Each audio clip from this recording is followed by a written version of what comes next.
Terus kayak personality wise, aku juga merasa kayaknya berubah banyak gitu. Yang makanya orang suka kaget kayak ngeliat aku sekarang kayak, ini yang dulu paling kecil, paling centil segala macam, itu tuh hilang gitu. Lebih santai aja. Terus aku juga tipe yang kalau nggak ada tawaran kerjaan ya udah, toh aku survive, aku hidup nggak ada cicilan, tenang, aman. Aku pandemi 2 tahun nggak ambil kerjaan apa-apa, aman kok gitu. Halo viewers Oromi Buka-Bukaan, Assalamualaikum warahmatullahi wabarakatuh. Kembali bersama dengan saya Liza Marieli Japri. Hari ini saya mau membahas tentang ketangguhan seseorang yang diviralkan, yang kemudian beritanya naik lagi dan naik lagi dalam beberapa bulan sekali malah gitu ya, untuk berita yang sebenarnya sudah lama tapi pengen tahu aja sih gitu ya. Pertama pengen lihat gitu ya bagaimana sih bisa setangguh itu menghadapi ya komentar-komentar, respon yang mungkin tidak diinginkan dan tidak diharapkan. Yang kedua pengen bahas aja sebenarnya apa sih fenomena sosial gitu ya, sampai berita lama pun kadang-kadang masih naik lagi dan masih naik kembali. Dengan siapa saya pagi ini ngobrol? Dengan Leonie Trikwek-Kwek.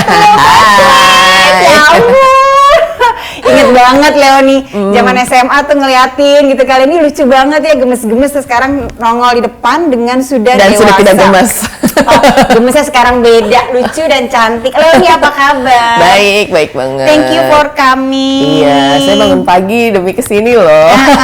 Makasih banget loh. Ada yang sama kayak saya, kalong juga gitu. Terus hari ini kita sama-sama ketemu pagi-pagi, semoga seger ya. Ya, semoga nggak lemot ya, otaknya udah. Enggak lah, kalau ngobrol-ngobrolin asik biasanya nggak lemot. Aktivitas apa sekarang Leonie? Aktivitas sebenarnya lebih banyak santai, menikmati hidup. Senang ya. Apalagi sebenarnya semenjak pandemi itu aku sempat 2 tahun kemarin tuh nggak ngambil job sama sekali. Paling yang masih online aja. Tapi sekarang tahun ini baru mulai lagi ngambil, tapi masih project-project ya? Kecil apa gitu-gitulah. Karena masih iya gaya. Tapi sempat kaget nggak sih dari yang biasanya padat mungkin aktivitas, terus tiba-tiba pas pandemi tuh? Enggak sih, sebenarnya sih aku mungkin 10 tahun terakhir itu aku udah lebih slow gitu, udah lebih santai. Sebenarnya semenjak lulus kuliah. Jadi waktu habis lulus kuliah itu aku pengen off dulu nih setahun, nggak ngambil apapun gitu. Nggak ngambil apapun termasuk kerjaan formal lulus kuliah itu? Enggak. Karena entertainment? Iya, urusan entertain gitu kan.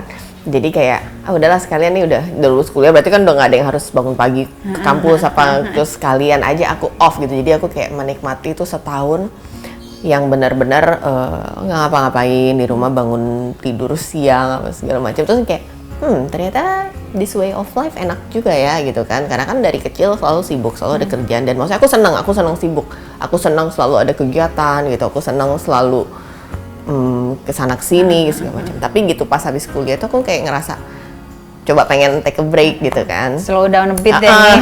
Ternyata this way of life enak juga ya, ternyata aku bisa juga menikmati nggak kerja, aku juga senang gitu menikmati nggak ngapa-ngapain, liburan, jalan-jalan segala macam. Nah akhirnya semenjak itu aku mulai yang kayak ya ngambil kerjaan itu sesuai mood. Tahun berapa tuh berarti mulai agak slow down tuh? Aku lulus 2010, tahun 2010. Oke, berarti udah sekitar 12 tahunan ini agak-agak slow down a bit gitu ya? Gitu. Terus juga enaknya kan aku kan nggak punya manajer, nggak manajemen, jadi benar-benar suka-suka aku gitu, benar-benar yang kayak bebas deh gitu ya?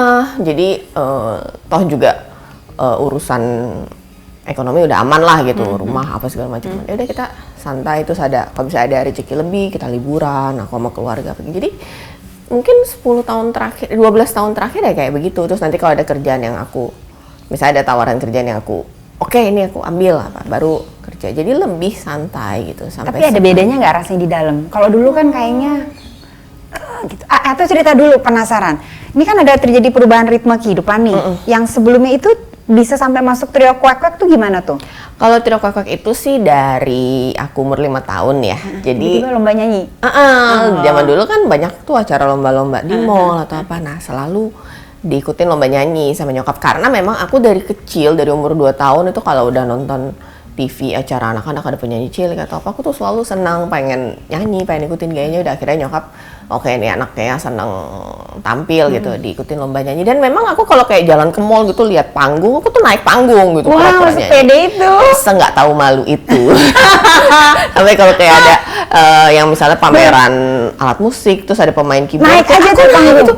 Om, aku mau nyanyi dong gitu, kata nyokap. Aduh, mami malu banget, katanya kamu tuh beneran nggak bisa lihat panggung. Ya udah Itu akhirnya nggak gitu ya, nggak kenal iya, siapa kayak gitu ya. siapa gitu kata nyokap kan. Ya udah gitu. Nah akhirnya karena dia ngelihat itu, akhirnya setiap ada lomba itu aku diikutin lomba nyanyi gitu, sampai akhirnya ya akhirnya jadi rutin, itu kegiatan rutin setiap Sabtu Minggu tuh aku udah hari ini nyanyi di mana, hari ini di mana. Jadi gitu. malah dengan ada perubahan pace irama yang lebih cepat masa kecil itu justru nggak ada masalah di Nggak ada itu. masalah, Nggak ada justru- tuh ngereng-ngerengnya capek. Iya, karena aku seneng. Jadi kegiatan trio kuek-kuek dulu itu malah jauh lebih menyenangkan dibanding rutinitas sekolah, kayak gitu-gitu. Karena kan, ya aku memang super aktif waktu kecil gitu kan. Terus sampai aku tuh dipanggil Codot, panggilan sayang aku dari papi sama mami itu Codot ya, nama sampai aku bikin tatonya itu Codot. Kenapa Codot? Karena aku tidak pernah tidur. Jadi aku nggak pernah tidur siang, malam tidurnya pagi begadang. dari kecil Dari itu kecil. ternyata. Dari kecil. Jadi makanya si papi sama mami udah kayak, aduh pusing nih anak nggak bisa tidur gimana, udah dibikin capek dari siang, tetap aja malam tuh tidurnya jam 2 pagi, jam 3 pagi, jam 4 pagi. Ya kan, karena setiap orang punya irama tidur beda-beda punya ya. sleep pattern. Jadi ternyata dari kecil memang sleep pattern aku udah kayak gitu gitu. Ya udah akhirnya aku sampai dibikinin, maksudnya kayak kamar nyokap tuh udah dibikin yang benar super child safety. Jadi aku kayak umur 3 tahun mereka udah nggak nemenin aku begadang, mereka udah tidur sendiri, aku udah main-main sendiri aja sampai aku capek, aku waktunya tidur aku tidur gitu. Tapi kalau pagi harus ada nyanyi, harus ada. Nah itu. Ya kegiatan kontrak tuh gimana? Masih kecil gitu Iya, kan? bisa dibangunin, tapi memang ya perjuangan ngebangunin. Gak usah urusan itu sekolah, kan yang paling pagi itu sekolah. Emang itu struggling dari SD, SMP, SMA, kuliah itu paling ribet memang urusan bangun pagi gitu. Akhirnya aku tukang tidur di kelas. Karena itu jam tidur lagi pules-pulesnya. Terus orang tua komennya? Ya, Selama nilai-nilai oke. iya, mereka gitu kan, kayak mereka tahu aku senang kegiatan trio kuek-kuek gitu kan, tapi aku kan tetap mesti sekolah kan. Nah, mereka tuh gini kayak, kalau lu masih mau lanjut di trio kuek-kuek ya sekolah lu mesti bener, at least ya naik kelas, at least apa ya terserah lah lo mau ngapain. Dan Leoni komit. Iya, akhirnya aku komit, dan memang untungnya aku nggak bego-bego amat juga sih gitu kan, kayak ya belajar tuh cepat, gampang gitu. Makanya demi supaya ceritanya ini kan orang trio kuek itu kan manajernya orang tua sendiri. Nah, masing-masing juga orang tua gitu. Anaknya tetap yang penting utama sekolah anak-anaknya gitu. Makanya Kue trio kuek tuh manajemennya orang nggak ada zaman dulu manajemen artis atau apa, nggak ada, orang tua sendiri yang manage. Jadi ini berapa orang tua ini gabung aja bareng diskusi gitu. Bertiga gitu. Nah, terus karena semuanya itu komit anaknya yang penting sekolah dulu, nggak akan ada job-job yang kayak harus bolos sekolah atau apa gitu, nggak ada. Dan Kecuali homeschooling waktu itu juga tidak ada di antara kalian. Kayaknya udah ada, cuman ya kayaknya tetap mereka pengen kita ya bersosialisasi kayak anak-anak biasa aja gitu. Terus sekolah juga sekolah biasa aja, nggak usah. Kalau mau tanggung jawab karir tuh Nggak ya nggak ada tuh yang nggak kayak bisa. dibilang yang kayak Nggak blending yang lainnya lu ya. tuh artis beda sama yang lain, nggak begitu. Kita mah justru gitu dikit lu sama aja sebenarnya sama yang lain, cuman lu udah ada kegiatan lain. Aku tuh sampai kelas 4 SD loh baru ngerti aku tuh lumayan terkenal. Sebelumnya tuh ya namanya masih umur 5-6 tahun. Nah gitu. berarti kan itu kan jadwalnya tuh udah iramanya udah cepat sekali ya. Terus tiba-tiba melambat lagi gitu. Aku udah di umur yang udah ngerti apa yang aku butuhkan gitu dalam hidup, dan aku ngerasa memang ada perubahan dari diri aku gitu, yang dari kecil aku senangnya nyanyi lalala segala macam gitu, ke remaja aku nggak suka, makanya aku nggak meneruskan dunia nyanyi dan dunia panggung. Aku udah sempat nyoba bikin album, terus kayak ini udah bukan hal yang menyenangkan buat aku gitu, kayak passion aku udah bukan di sini lagi istilahnya ya gitu. Aku udah nggak enjoy, jadi makanya aku nggak terusin, karena gitu aku remaja berubah itu.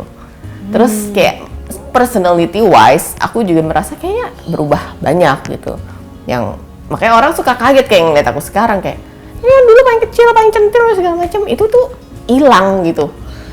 Nah jadi dengan berubah itu, nah terus aku juga mulai interestku berubah, aku mulai ke acting kan, ke dunia acting gitu. Jadi itu kayak dunia baru yang lebih menyenangkan lagi gitu ketimbang Ya kan, nyanyi. karena kan bagaimana secara psikologis individu akan terus evolving, Yes.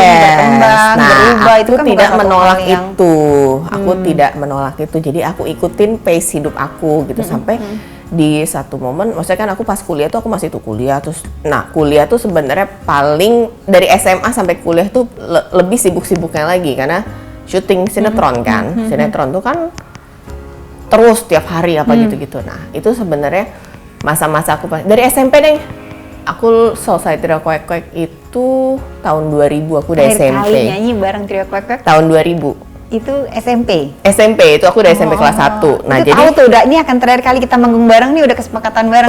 memang ini udah album terakhir, udah bubar. Album terakhir kita aja album perpisahan. Karena memang udah gede-gede, aku SMP 1, Dea SMP 2, Fandi SMP 3. Udah nggak lucu kita kan buat penyanyi anak-anak, memang sudah harus regenerasi. Akhirnya kita memang ya udah komit nih album terakhir, terus kita jalan masing-masing gitu dengan Tapi masih kontak-kontakan sekarang. masih, aku sama Dea masih temenan baik, sama Fandi juga gitu. Cuman Fandi karena di Amerika kita nggak bisa ketemu bareng gitu kan.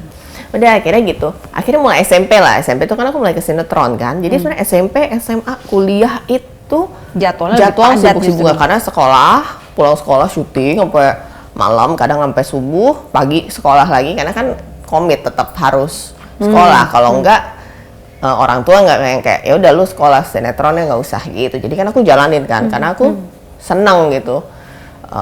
Nah, makanya gitu lulus kuliah aku ngerasa kayaknya aku pengen take a break dulu gitu. Karena kan dari SMP sampai kuliah tuh berapa tahun gitu. Ya, lumayan lah, 10 tahunan juga gitu. 10 tahunan juga, lebih malah. Aku sibuk terus, nggak pernah punya waktu.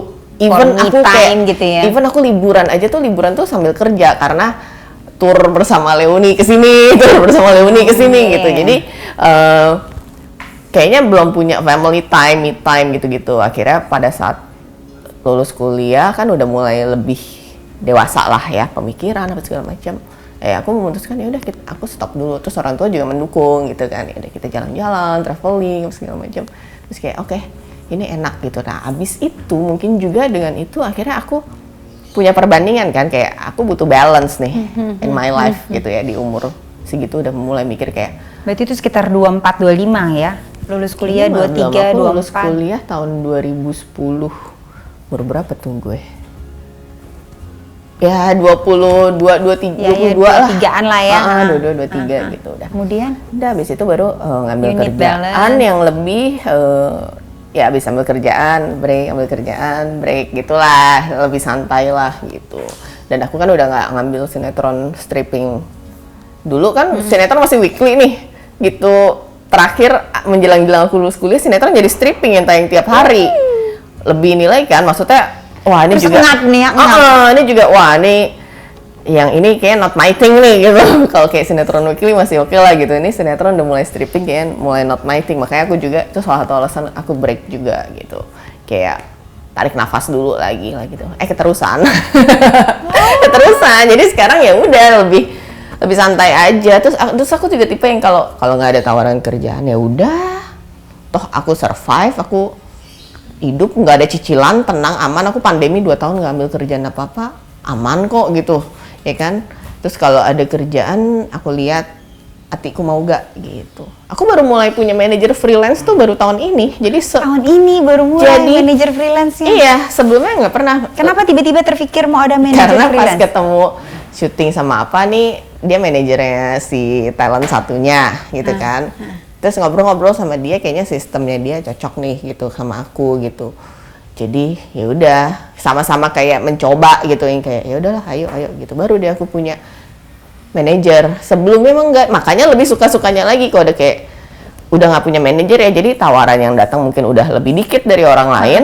Itu pun masih banyak yang aku tolak-tolakin karena gitu. Misalnya pas dia ngontek, aku masih pagi baru bangun gitu ya, aduh nggak dulu deh, malas. Bisa kayak Dia gitu paham ya gitu. kan. Terus atau misalnya dia chat terus bahasanya tuh ada yang aku kurang serak gitu ya, nggak ada Ngomong hubungannya aja. sama kerjaan gitu sebenarnya, cuman kayak mungkin bahasanya dia kurang sopan atau apa, aku bisa nggak. Jadi kayak begitu gitu. Terus akhirnya aku juga mulai ngerasa kayaknya mungkin sih kayaknya gue butuh manajer yang nge-handle gini-gini nih. Cuman ya itu tadi kan, nggak gampang kan nyari yang cocok gitu, atau sama sefrekuensi, yang kayak mengerti bahwa kita kerja ini kan butuh mood ya, butuh hati gitu loh. Kalau nggak suka nggak bisa dipaksain, kalaupun hal yang nggak suka kita kerjain pasti hasilnya jelek gitu.